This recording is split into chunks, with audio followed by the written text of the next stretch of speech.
all this to say, when we moved in together, it was like flawless. Yeah, really was. Absolutely flawless. Peace, love, and blessings to you, Sandra and Paul here.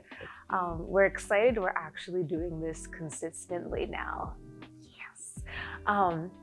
So we said in the last episode that we will talk about how our oneness graces in this covenant of marriage, how they look and how they've impacted us actually physically coming together, like moving in with each other. If you didn't watch our previous beginning episodes when we were first engaged, we made it a big thing to not live with each other. Yeah. And the whole story began with us meeting each other in church. And so I guess I just wanted you to kind of say what your mom told you about when it came up to finding someone. How I don't want to say it. Go ahead. Yeah. So my mom, just real quick. Yeah, my mom always taught me since I was little. And it wasn't something that I wanted to listen to, or something that I was like you don't know what you're talking about, you know. But it always was instilled in my mind subconsciously, where she told me if what your desire is to have children and to be married, then not to go out into the world, so bars, clubs, you know, forcing something that's not supposed to happen, but instead, since we're all faithful people, she told me to pray and ask God to give to me the person that would be perfect in my life. And so I met Sandra, and I guess it was a natural instinct where I didn't even think about it, to flirt with her or to ask her out on a date immediately. But what I instead did was pray and ask God about it, and it just worked so perfectly. And I just feel like that's how it's been, the whole moving in together.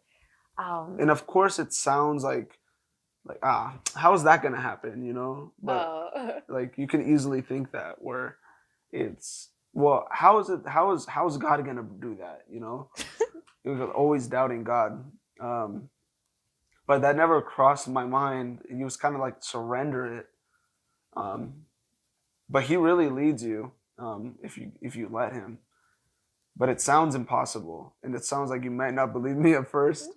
But if you found the one that you think that you're going to be with for the rest of your life, really take it to prayer and let God do what God does best.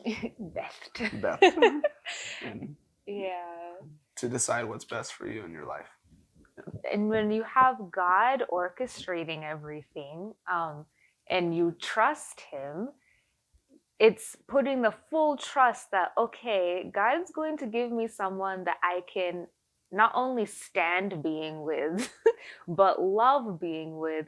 And we're actually going to complement each other. So there would be no need to test out how we work in the same space. There'll be no need to live with each other.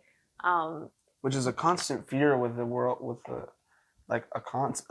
a communal mindset is, well, how am I going to know that I'm going to be compatible with them if I'm not living with them? I want to know what their habits are, what are the things that are annoying, or right.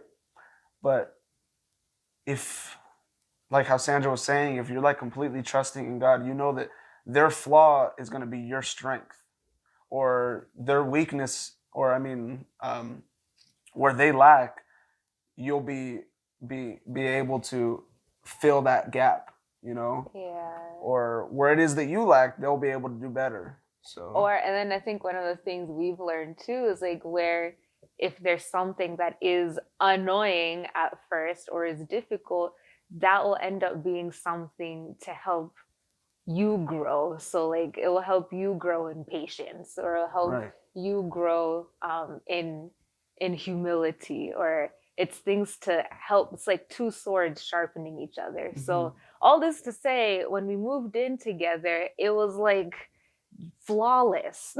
Yeah, it really was. Absolutely flawless. Like the only thing that we were trying to figure out is just like our morning, like our Morning routine, like our yeah. morning routine, our evening routine. But we knew that it had to include prayer. It had to include like starting and ending the day with the Lord. And so we go to daily mass at 7 a.m.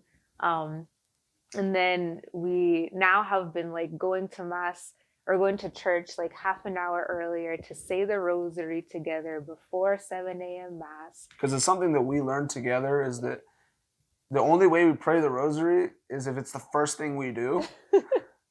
So what we started was trying to pray the rosary like as we're waking up and then go to mass. You'll end up with some Hail Marys, like Hail Mary, Glory be to the Father.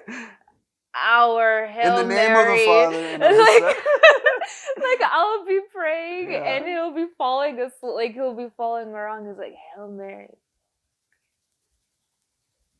our Father. And I'm just like, it was so hilarious. And I was like, all right, we need to figure something out. But yeah, it was exactly like that. But we decided, we're like, why don't we try changing it up and just go to mass? Like, we get to sleep in a little bit more because we were waking up at 5:30 to do that. Yeah. And finishing at 6, getting ready for work, and then going to mass. But if we figured out if we go to mass half an hour earlier, we can wake up a little later, sleep in a little bit more. Yeah. And we'll be more awake for the rosary. And so these are like trial and error things. Like we'll try something, realize it didn't work. Try something, it didn't work. So yeah, so there's that for the morning routine. Our night routine ended up becoming us taking a reading from the divine office, the office of readings. There's like a second reading. We'll show you one day.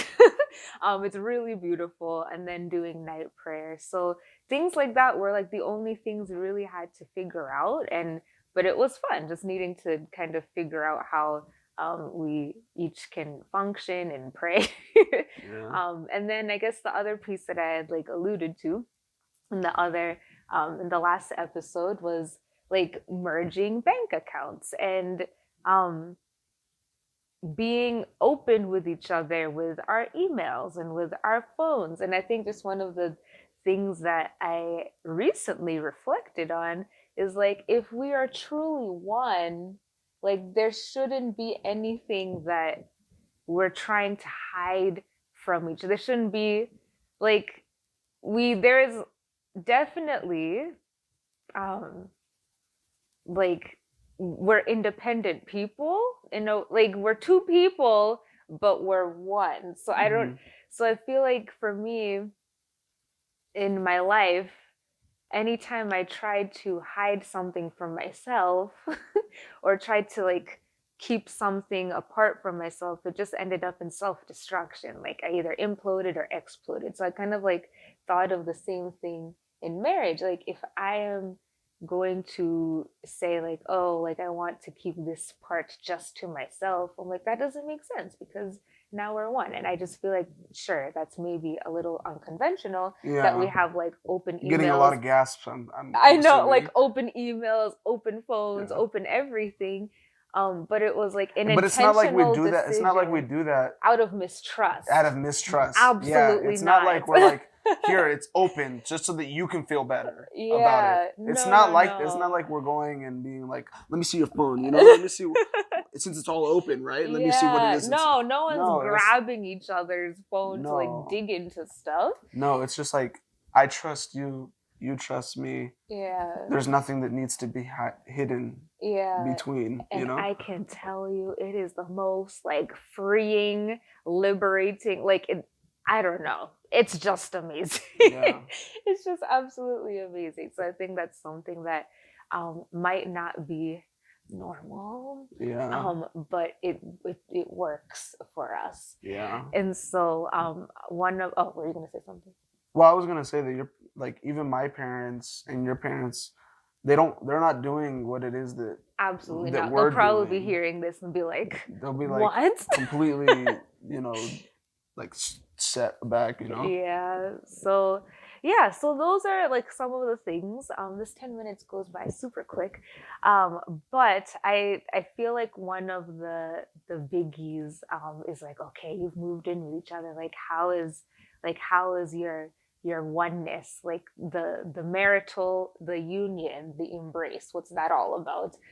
But I think that it would be awesome for our next episode to talk about like why we have chosen natural family planning and how we came to realize just how important like chastity, even in marriage, has been. Yeah. So life-giving. And Like how the chastity before marriage is like a boot camp for for the chastity that's needed in marriage. Yeah, and when we live that out, like marriage isn't just this like here's the key, open the gate, now you're free to do anything at any point in time, all the time. Oh yeah, That's absolutely not not. what it is at all. So we definitely want to share. But that'll share be the that with next you. one. Yeah. Which now we can say because we're more consistent. Now there's three episodes that have come. There's enough. We're getting consistently, there. Consistency. That's what we're going for. But Yeah. we're excited. We're excited to tell you all about it. So Yeah. I'm excited to see you next time. Thanks for listening. And remember, You're always loved. You're always loved. And more than you think. Yes. Yes.